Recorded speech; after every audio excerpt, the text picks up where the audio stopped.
Ngayon naman, makakapanayam natin ang isang estudyante na na-stranded sa Espanya sa Maynila dahil sa baha. Magandang umaga, kumusta ang sitwasyon diyan? Ay, nandito po kami ngayon sa school kasi na-stranded po kami. Hindi na po kami makaalis kasi baha na po sa buong Manila. Nasaan ka mismo at saka anong pangalan mo, miss? Nandito po kami sa Far Eastern University. Okay, anong pangalan mo? Thea po. Bea, okay. Nasaan ka mismo? Nakalusong ka ba sa baha mismo? Kasi nung una po, nasa first floor po kami ng science building. Tapos, bumaha na po nung madaling araw. Kaya umakyat na po kami sa second floor. Ngayon hanggang tuhod na po yung baha dito.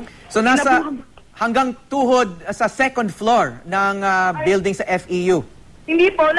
Yung sa first floor po, hanggang tuhod na po. Okay. So nasa second floor na kayo ngayon? Opo.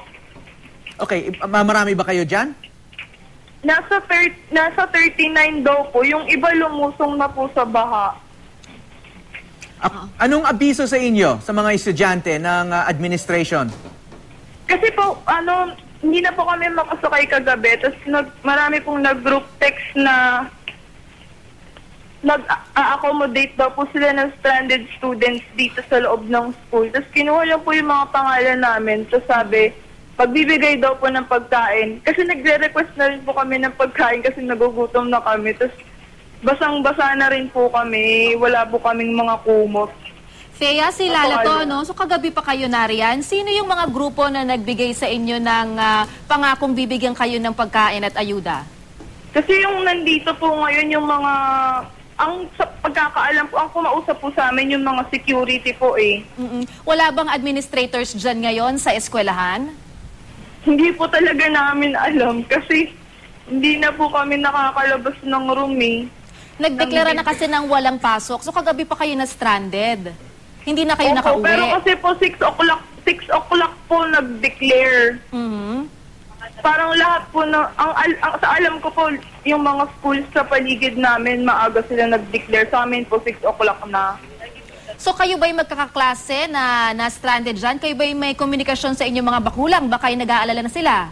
Yun nga po, hindi ko po alam sa iba eh. Kasi yung iba, wala na pong nilobat na po yung cellphone nila. Tapos yung iba, nabasa yung cellphone, sira na.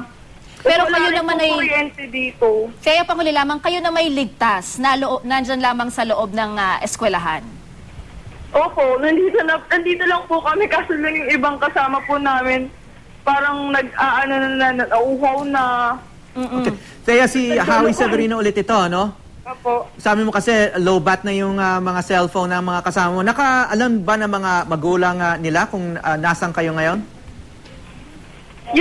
Yung kami pong magkakasama, nakapag-advise po kami sa magulang. Hindi ko lang po alam ibang kasama namin kasi halo-halo na po kami, iba-iba na pong course.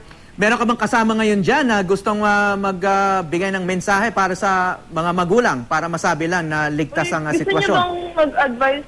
Nakapag-advise na ba kayo? Nakapag-advise na ba kayo? Ay, nakatext naman po yung iba. Kasi nandito po kami sa baba ngayon eh. Ha? Kapurgot? Ang kapunyot? Wala sa baba niyan. Wala. Walang pa. Okay. Naputi atin linya, no? Sila Thea yon, mga estudyante ng FEU at sila'y humihingi ng tulong. Lalo sila dahil na stranded kagabi pa at gutom na. Pero sila po ay nasa ligtas na kalagayan sa loob mismo ng paaralan.